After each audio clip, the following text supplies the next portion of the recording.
안녕하세요. 저는 사연튜브를 잘 듣고 있는 누군가의 엄마이자 대한민국의 한 여성입니다. 요즘은 제가 살던 시대와는 많이 달라진 생활 방식과 사고들을 가지고 있는 걸 많이 느끼고 있네요. 우리 자식들만 봐도 옛날에 우리라면 생각하지 못했을 법한 행동들도 많이 하고 생활 방식도 다르게 가지고 있죠. 워낙에 바쁘게 사는 애들이라 제가 밥을 잘 챙겨 먹으라고 해도 자취하는 제 작은 딸은 여전히 편의점 음식이나 배달 음식으로 끼니를 때우고 있어요. 반찬을 가져다 줘도 버리는 게 태반일 정도죠. 하지만 그래도 우리 딸은 어릴 때나 지금이나 여전히 저의 기쁨이 되고 있습니다. 이 엄마의 희생이 안타까워 매일 안부 전화를 하고 주말이면 집에 들어와 시간도 같이 보내주고 여행도 여기저기 많이 다니고 있거든요.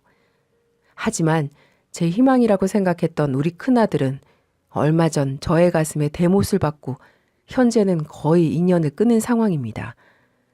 평생을 자식 새끼 둘만 쳐다보며 제 한 몸 바쳐 희생하면서 키워냈는데 결과가 이러니 참 씁쓸하면서도 마음이 아프네요. 그 사연을 좀 같이 이야기하고 싶어 용기 내어 글을 쓰게 되었어요. 저는 일찍 혹을 둘이나 가진 이혼녀가 되었습니다. 애초에 잘 될 수가 없는 결혼 생활이었어요. 저는 어릴 적부터 집이 어려워서 학생일 때부터 일을 시작했습니다.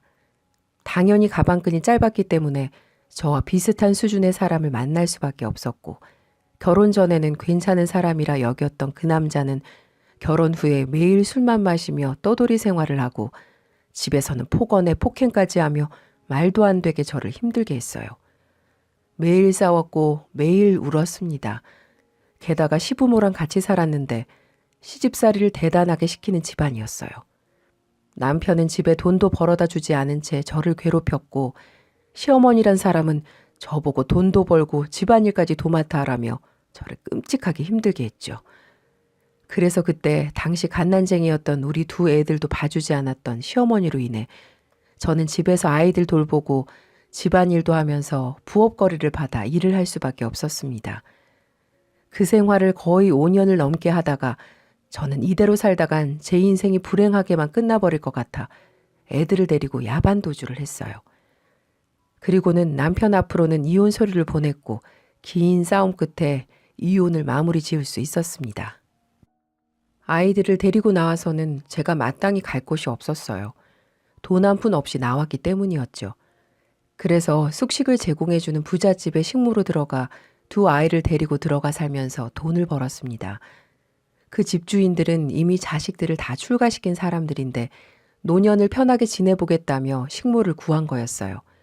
워낙에 인자하고 성품이 좋으신 분들이라 우리 애들이 같이 들어가 사는 것도 허락해 주시고 예뻐해 주셨죠. 우리 애들도 그분들을 할머니, 할아버지로 잘 따랐고요. 게다가 그 집에서 숙식이 전부 제공되었기 때문에 저는 다달이 나오는 월급으로 돈을 조금씩 모을 수 있게 되었습니다. 그리고 우리 애들은 저처럼 고생시키고 싶지 않아 사회적으로 꼭 성공시키기 위해 악착같이 공부를 시켰어요. 그 덕에 큰 놈은 의대를 나와 멋진 의사가 되었고 작은 딸은 서울권의 대학을 나온 뒤에 공무원 공부를 해서 현재 서울의 한 동사무소에서 일을 하고 있어요. 둘째까지 직장에 들어가고 나니 저도 이제는 좀 마음의 여유가 생기더군요. 그래서 그동안 모은 돈으로 다른 일을 시작해볼까 싶어서 30년 가까이를 머물러 있던 집에서 나왔습니다. 나올 때는 안주인 분과 얼마나 부둥켜 안고 울었는지 몰라요. 그 집에서 지낸 세월이 있었기 때문에 희노애락을 함께 오랫동안 하며 저의 부모님처럼 저도 딸처럼 서로를 챙기며 잘 살았었어요. 지금도 두 분 다 70세와 80세를 넘긴 분들이기 때문에 이 늙은 분들을 뒤로 하고 나온다는 게 저로서는 쉽지 않았습니다. 하지만 저도 이제는 좀 노년을 편하게 살고 싶었어요. 그래서 집에서 나온 뒤로 꽃을 좋아하던 저는 야생화 화원을 하나 차려서 운영하고 있었습니다. 그동안 열심히 모은 돈으로 보증금 1,000만 원에 월세 50만 원짜리 가게 하나를 얻어서 열심히 일을 하고 있었죠. 아이들은 본인들이 직장을 다니면서 저에게 용돈도 보내주었기 때문에 저는 꽤나 여유로운 삶을 살았습니다. 어릴 때부터 고생한 것들을 전부 보상받는 기분이었죠. 그래서 이제는 지금처럼 행복한 시간만 있기를 바라며 하루하루를 열심히 살고 있었습니다. 또 이제는 아이들이 결혼해서 낳은 손주들을 보며 인생의 마무리를 잘 하고 싶다고 생각을 하고 있었는데 마침 우리 큰아들이 결혼을 하고 싶다고 이야기를 하더군요. 우리 큰아들도 딸 못지않게 저에게 살갑게 잘했어요. 바빠서 집에 자주 오지 못해도 늘 전화로 잘 지내시냐, 식사는 하셨냐, 굶지 말고 먹고 싶은 거 다 먹고 가고 싶은 곳도 다 가시라면서 이제는 저의 인생을 본인이 책임진다고 하는 효자였죠. 그래서 저도 듬직하게 생각하며 의지를 많이 하고 있었습니다. 그런 아들이 결혼을 하고 싶다는데 신부감이 누군지 정말 궁금하더라고요. 그래서 바로 집으로 데리고 오라고 했고 그 주말에 저는 며느리가 될지도 모르는 아이를 만나게 되었어요. 며느리는 첫인상은 좋은 편이었어요. 알고 보니 아들과 의대를 같이 나온 동기였더라고요. 그때부터 둘은 연애를 시작해서 서로 의사가 될 때까지 사귀고 있었고 둘 다 병원에서 자리를 잡은 뒤에 결혼을 하고자 하는 거였어요. 저는 직업이 의사라는 것도 마음에 들었지만 좀 깐깐해 보이기는 해도 얌전하게 있는 모습이 마음에 들었습니다. 우리 아들이랑 오래 사귀었으면 서로 잘 알겠네. 결혼해서도 많이 싸우지 말고 둘이서 오래 잘 살아봐요. 네, 어머니. 감사합니다. 그럼 지금은 어디 병원에서 일하고 있어요?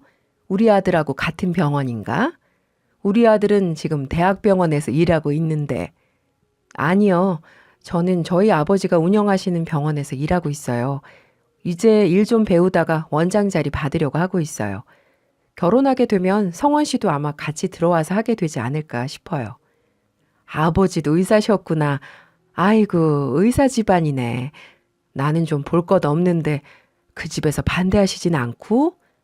아, 뭐 저희 수준이랑 잘 맞진 않지만 그래도 성원 씨가 의사니까요. 제가 뭐 어머니랑 결혼하는 것도 아니고 돈이야 저희 집에서 충분히 있어서 괜찮지 않을까 싶어요. 그래요? 아유, 그래도 둘이 결혼하게 되면 나도 그간 모은 게 있어서 부족하진 않을 테니까 필요한 것들이 있으면 말해봐요. 네, 그건 그때 가서 말씀드릴게요. 며느리가 될 사람은 얌전했지만 솔직하고 거침없는 성격인지 제 앞에서도 당당하게 할 말을 잘했습니다. 물론 그 며느리가 틀린 소리를 한 건 아니었기 때문에 집안 수준이 맞지 않는다는 말에 민망하긴 했어도 수긍하고 넘어갈 수밖에 없었습니다. 그 집안에서도 의사 사위가 들어온다고 하니 저희 집 문제는 크게 걸고 넘어지지 않는 듯 했습니다. 그렇게 결혼을 시켰고 아들 부부는 바빠서 저희 집에 자주 못 와 얼굴을 많이 보지 못한다는 것 말고는 괜찮았어요. 그때까지만 해도 아들은 여전히 저한테 전화를 하고 안부를 물으며 잘했거든요. 문제는 그 이후에 터지게 되었습니다. 저는 운영하던 꽃집이 생각보다 잘 되지 않았어요. 근데 처음부터 애초에 노년을 내가 하고 싶은 거 하자며 지내기로 하고는 작게 시작한 거라 그냥 처음 초기 비용만 좀 날리고 다른 사람한테 넘겨주며 권리금을 1,000만 원 더 받고 끝내버렸어요. 그러고는 집에 있으면서 아이들이 보내주는 용돈으로 생활을 하고 있었죠. 그래도 우리 첫째가 든든하게 생활비를 보내주고 딸은 공무원 월급으로 많이는 아니어도 꼬박꼬박 용돈을 보내주었기 때문에 저도 그냥 그것만으로도 생활이 되더라고요. 그래서 만족하며 지내고 있었죠. 그러던 어느 날 아들 부부가 집으로 찾아와서 저에게 제안을 하더라고요. 엄마, 요즘 집에서 혼자 지내기 적적하지 않으세요? 글쎄, 뭐 긴 시간 일을 하던 몸이라 그런지 좀 심심한 건 있어도 그래도 너희가 생활비도 대주고 용돈도 주는 덕분에 잘 지내고 있어. 그러세요? 그럼 엄마, 혹시 저희 집에 들어와 사시는 건 어떠세요? 응? 갑자기 그게 무슨 소리냐? 집에 들어와 같이 살자니? 다른 게 아니라 저희 둘 다 바빠서 집에다가 사람 두고서 쓰고 있었잖아요. 근데 얼마 전에 그만두고 나갔어요. 벌써 몇 번째 사람이 바뀐 거라서 저도 이 사람도 사람 구하는 게 이제 더 힘들기도 하고 해서 혹시 엄마만 괜찮으시면 저희 집에서 같이 지내면서 저희 살림 좀 봐주시면 어떨까 싶어서요. 물론 그동안 드렸던 생활비보다도 더 잘 드릴 거예요. 그 제안은 다름 아닌 집에 들어와 집안일을 좀 해달라고 하는 거였습니다. 저는 솔직히 조금 고민이 되더라고요. 며느리가 있는 집에 들어가 같이 산다는 것도 좀 부담스러웠는데 그동안 평생을 남의 집 식모살이를 하며 지냈는데 이번에는 아들 부부의 뒤치다꺼리를 해야 한다는 게 좀 내키지가 않았어요. 그래서 처음에는 거부를 했습니다. 예, 근데 너도 알다시피 이 엄마가 평생을 남의 집에서 일을 했잖니. 그래서 이제 아무리 내 자식이라도 다른 집 살림 봐주는 거 안 하고 싶다. 다른 사람 구해볼 순 없겠니? 어머님, 오셔서 다른 거 안 하셔도 돼요. 그냥 눈에 보이는 것들만 간간히 치워주세요. 집이 워낙에 깨끗해서 그렇게 힘드실 건 없을 거예요. 그리고 저희도 어머님 모시고 있는 건데 힘든 일 안 시키죠. 저의 첫 번째 거부에 이번에는 며느리가 저에게 이야기를 했습니다. 힘든 일 없이 그냥 집안 살림만 간단히 봐주면 된다는 식이었어요. 그래요, 엄마. 솔직히 그동안 저희 집에 모르는 사람 손 타는 게 좀 찝찝하고 싫었는데 엄마가 와 계시면 저희 둘 다 마음이 편할 것 같아서 그래요. 그러니까 좀 도와주세요. 며느리에 이어 아들의 합세에 저는 다시 고민을 하게 되었습니다. 근데 사실 집에서 혼자 지내는 게 좀 적적하긴 했기 때문에 아들 집에서 있으면서 우리 집 치우듯이 치우고 나중에 손주들이 태어나면 걔들 보는 재미로 살아도 좋겠다 싶어 수락을 했어요.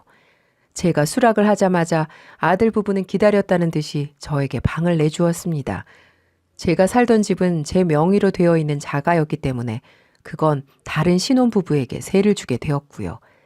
그렇게 저는 인생의 이막처럼 느껴지는 새로운 시작을 하게 되었고 걱정 반 기대 반으로 아들 부부와 함께 지내게 되었어요. 딸은 아무래도 걱정을 좀 했지만 워낙에 오빠가 소문난 효자였기 때문에 저한테 잘할 거라 믿고 수락을 해주었어요. 하지만 저의 인생은 그때부터가 또다시 지옥의 길로 들어가는 통로가 되었습니다. 그동안 몇 번 아들 집에 초대받아 식사도 한 적이 있었기 때문에 저는 집이 늘 깨끗한 것을 이미 알고 있었어요. 그래서 여기에서 제가 조금만 살림을 봐주면 된다고 생각을 했죠.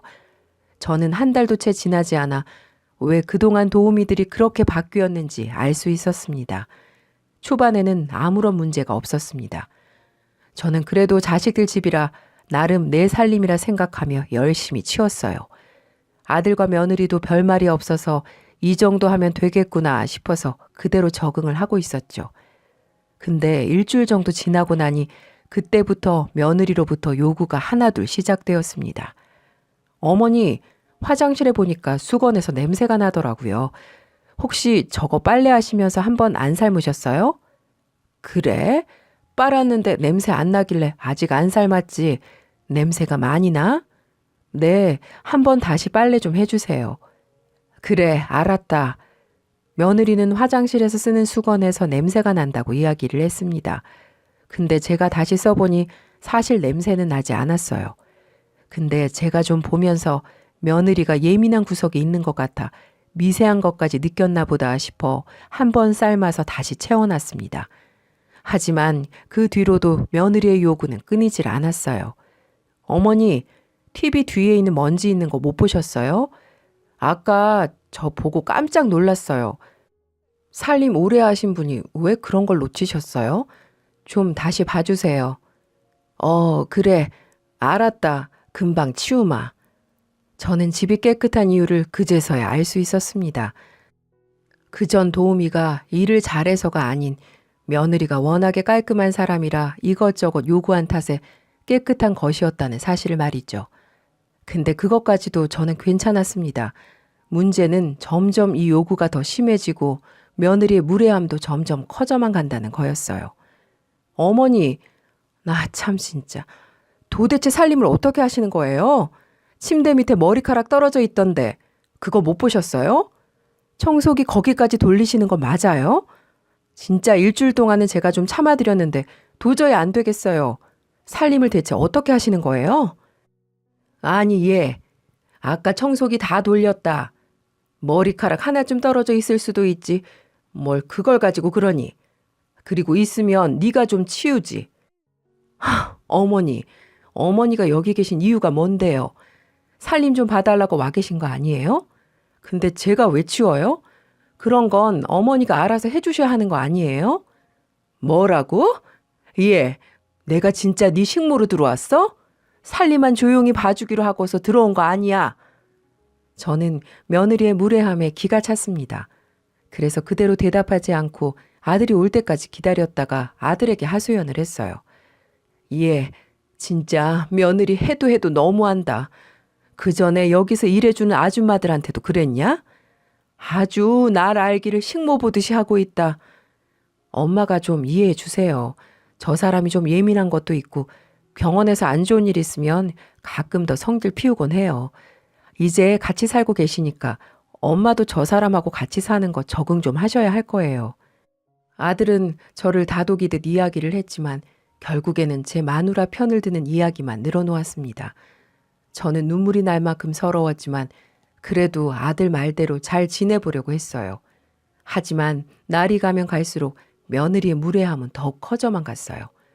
저는 그때마다 아들에게도 또 하소연을 했지만 아들은 몇 번 저를 다독여 주다가 나중에는 본인도 저에게 같이 성질을 내기 시작했어요. 엄마, 그럼 우리가 밖에서 일하고 집에 들어왔는데 집안이 엉망이면 화나는 거 당연한 거 아니에요? 아니, 남의 집 살림은 잘 봐주시던 분이 왜 여기 와서는 어리버리하게 그러세요? 게다가 매번 며느리하고 다투면 저한테 하소연하는 것도 저 이제 듣기 힘들어요. 이 사람도 저한테 얼마나 말하는지 알아요? 아주 둘 사이에서 저도 지긋지긋하니까 제발 그만 좀 하세요.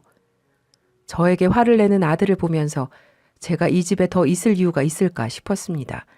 하지만 그래도 제 자식이라고 저는 조금만 더 버텨볼 요량으로 꾹 참고 며느리가 하라는 대로 최대한 맞춰주었어요. 하지만 이제는 도를 넘어가도 한참을 넘어가더라고요. 어머니, 그릇을 대체 어떻게 관리하시는 거예요? 여기 투명컵에 손때 묻은 거 뭐예요? 설거지 하시고 수건으로 한 번씩 닦으셔야죠. 대체 그동안 30년 넘게 남의 집 식모살이는 어떻게 하신 거예요? 뭘 믿고 맡길 수가 없네 진짜. 며느리는 또다시 저를 무시하는 말투와 함께 나무라듯 이야기를 했습니다. 그때는 저도 참을 수가 없더라고요. 그래서 같이 맞받아 쳤습니다. 뭐야? 야, 이게 어디서 시애미를 개코로 알아도 유분수지. 말본새가 어떻게 그따위야. 어머니야말로 제발 제대로 일하세요. 생활비 드리는 거 한두 푼 드리는 거 아니잖아요. 이럴 거면 제가 왜 어머니 보고 들어오라고 했겠어요. 돈 더 주고 사람 쓰는 게 낫지. 아우 진짜 돈은 돈대로 들어가고 이게 무슨 낭비야. 며느리는 저에게 심하게 상처가 되는 말까지 하면서 말을 마치고는 그대로 제 방으로 들어가 버렸습니다. 저는 너무 억울하고 분해서 그 집에 더 머무를 필요가 없겠다 싶어서 그대로 짐을 싸서 집을 나와 딸에게로 갔어요. 딸은 제 이야기를 듣자마자 노발대발하며 제 오빠한테 전화해서는 한 차례 성질을 부렸습니다. 그러다가 둘도 심하게 싸우게 되었고 그 뒤로 딸은 그 집에 다시는 들어가지 말라고 하고는 딸의 집에서 같이 머물게 되었어요.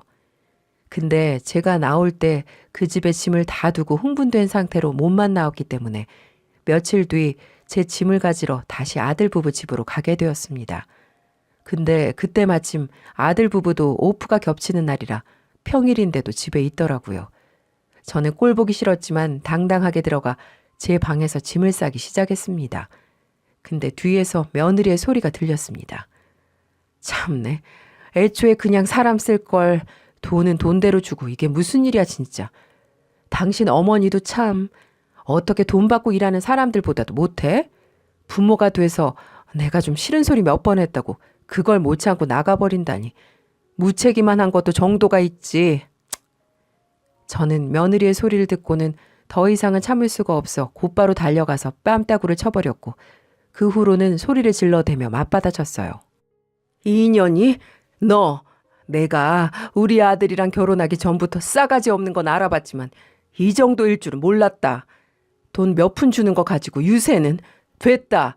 더럽고 치사해서 나 이제 니네 돈 안 받아. 내가 뭐 그게 있어야지만 먹고 사는 줄 알아? 그리고 인생 그따위로 살지 마. 어디 시어머니를 식모 취급을 해. 내가 다시는 이 집에 오나 봐라. 퇴! 저는 마지막에는 바닥에 침까지 뱉고는 그 자리에서 나오려고 했습니다. 근데 나오지 못했어요. 왜냐고요? 세상에 이만큼 엄마한테 잘하는 효자 없을 거라고 주변에서도 호언장담했던 내 아들이 나를 바닥으로 밀쳐버렸거든요. 엄마, 지금 이 사람 때리셨어요?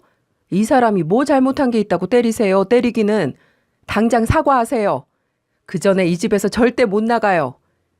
이 자식이 지 마누라한테 정신 팔린 것도 모자라서 지 애미도 못 알아봐? 네가 어떻게 나한테 그래? 네가 어떻게? 됐다. 나는 사과 못하겠고 이제 너도 내 자식 아니다. 어디 평생 네 마누라만 물고 빨고 잘 살아봐. 저는 서러운 마음에 눈물을 흘리며 아들에게 발악 아닌 발악을 했고 결국에는 챙기러 간 짐도 아예 못 챙기고는 상처만 잔뜩 받고 나오게 되었습니다. 그 뒤로 아들하고는 거의 연을 끊었어요. 아들 부부도 저에게 연락을 하지 않았고 저도 딸도 아들에게 일체 전화를 하지 않았죠. 거의 1년간을 연락하지 않고 지냈고 그냥 아들 없는 셈 치고 사니 가끔 사무치게 마음이 아파도 그럭저럭 잘 지내지더라고요.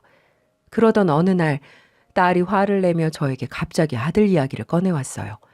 엄마, 조만간 오빠한테 전화 오면 절대로 전화 받지 마. 그 인간 분명히 돈 달라고 할 거니까 엄마는 절대 받지도 말고 돈 줄 생각도 하지 마. 왜? 무슨 일인데 그래? 몰라. 갑자기 나한테 전화 와서는 돈 좀 빌려달라고 하는 거야. 지 장인어른 병원에서 일이 터졌나 봐. 내가 엄마한테도 전화하지 말라고 했어. 우리 지금 둘이서 잘 살고 있으니까 다시는 전화하지 말라고. 역시나 딸이 이야기한 이후에 아들에게서 전화가 왔습니다. 나를 내팽개칠 땐 언제고 이제야 전화를 하는 아들이 몹시도 실망스럽고 더 화가 났어요. 그래서 전화를 받지 않았는데 이번에는 집으로 찾아왔더라고요. 세를 주었던 집은 신혼부부에게 아기가 생기게 되면서 그들이 이사를 가게 되었고 다시 저는 딸과 함께 지내다가 다시 그 집으로 들어가서 살고 있었습니다. 마침 그 집으로 간 지 얼마 안 되었는데 또 타이밍이 기가 막히게도 얼마 안 돼서 그 집으로 왔더라고요. 하지만 저는 그들에게 문도 열어주지 않았습니다. 하지만 아들은 포기를 모르고 애원을 하면서 문을 열어달라고 하도 성화를 부려 이야기나 들어볼 겸 문을 열어주었어요. 아들은 저희 집에 들어오자마자 다짜고짜 저에게 돈 얘기부터 꺼냈습니다. 엄마, 죄송한데 저희 돈 좀 빌려주세요. 지금 저희 집사람 병원에서 좀 난리가 났어요. 집사람이 의료사고를 좀 냈는데 그 사람이 잘못되는 바람에 보상금도 어마어마하게 나왔고 병원 이미지가 완전히 떨어져서 환자가 끊겨 거의 부도나기 직전이에요. 여기저기서 돈 끌어모으고 있는데 쉽지가 않아요. 장인어른의 돈으로도 안 되는 상황이라 엄마 돈 좀 있으면 저 좀 빌려주세요. 안 되면 이 집 담보로 대출이라도 좀 받아주시던가요. 그간 저에게 했던 행동들에 대해서는 눈꽃만큼의 반성한 기색이 보이지도 않고 뻔뻔하게 돈이나 빌려달라고 하는 아들의 태도가 저는 몹시도 마음에 들지 않았습니다. 그리고 그들에게 받은 상처가 너무 커서 있어도 도와주고 싶지 않았어요. 됐다. 죽었다 깨어나도 없어. 평생 식모살이만 한 사람한테 무슨 돈이 있겠니? 이 집으로 대출받을 생각도 없으니까 당장 내 집에서 나가. 어머니, 제발 저희 좀 도와주세요. 돈 빌릴 데가 없어서 그래요. 저희 집도 지금 아예 내놓은 상황이에요. 그동안 저희한테 받아가신 거 많으시잖아요. 그러니까 그거 다 돌려주신다는 셈 치시고 좀 빌려주세요. 다시 저희 아빠 병원 살아나면 제가 돌려드릴게요. 받은 만큼 너네 집에서 일하고 정신적인 고통이 얼마나 컸는지 알아? 됐다고 썩 꺼져버려. 저는 그 아이들에게 일체 돈을 주지 않았습니다. 하지만 어쩌면 이들에게 제대로 인생에 대해 교훈을 해주고 본인들의 잘못을 깨닫게 해주는 계기가 될 수 있을 것 같아 머리를 굴리게 되었어요. 그리고는 한 가지 좋은 방법을 생각해내게 되었습니다. 사실 저에게는 돈이 좀 있었어요. 제가 부잣집에서 식모살이를 하다가 나오면서 30년을 넘게 한 직장에서 일하다가 퇴직한 거나 다름없었기 때문에 오랜 시간 저와 가족처럼 지냈던 그분들이 퇴직금을 두둑하게 챙겨주셨거든요. 그 집은 사업하는 집이라 직원들 관리가 철저했습니다. 그래서 저도 중간에는 4대 보험도 가입시켜주고 직원으로 대우를 해주며 지냈어요. 그리고는 그 집에서 나올 때 퇴직금과 그간 고생스럽게 일한 대가라며 상여금을 두둑하게 챙겨주어 3억이란 큰 돈을 받고 나왔습니다. 거의 중소기업 수준의 퇴직금이라 저는 놀라우면서도 감개무량한 마음으로 그 돈을 받았어요. 근데 제가 그간 모은 돈으로도 충분히 큰아들을 결혼시킬 수 있었기 때문에 그 돈은 별로 쓸 데가 없어서 나중에 꼭 필요할 때 쓰기 위해 모셔두고 있었는데 저는 그걸 이번에 활용하기로 했어요. 저는 그 돈과 대출을 좀 받아 보탠 뒤에 내놨다고 하는 아들 부부의 집을 제가 사버렸어요. 집값이 거의 4억 정도 되었기 때문에 제 돈과 대출금을 좀 합하니 충분히 살 수 있는 금액이었습니다. 그 전에 이미 딸이 요즘은 재테크가 중요하다면서 공부를 좀 하길래 딸과 같이 상의를 해서 모든 일처리를 마무리했어요. 며느리가 그래도 안목이 좋은 편이라 나름 투자 가치가 있는 집이기도 했어서 저에게는 큰 이득이었죠. 처음 계약을 하러 갔을 때 부동산에서 이 둘을 만나는데 저를 보자마자 눈이 휘둥그레지더라고요. 엄마, 저희 집 매입하시는 분이 엄마셨어요? 그래, 나다. 왜? 아니, 이 집 살 돈 있으시면 저희한테 빌려주시면 되는 거잖아요. 저한테는 없다고 그러셨으면서 어떻게 저희 집 살 생각을 하세요? 너네한테 줄 돈 없다고 했지. 내가 돈이 없다고는 안 했다. 빨리 도장 찍어. 이거라도 팔아야 너네 병원 살릴 거 아니야. 엄마, 제발요. 이 집 팔아도 부족하다고요. 제발 저희 좀 살려주세요. 아유, 됐다고. 몇 번 말해. 팔 생각이 없는 거야? 그럼 나도 됐고. 뭐 내가 살 집이 이 집만 있는 것도 아니고. 됐다. 계약 안 하마. 어머니, 계약할게요. 잠시만요.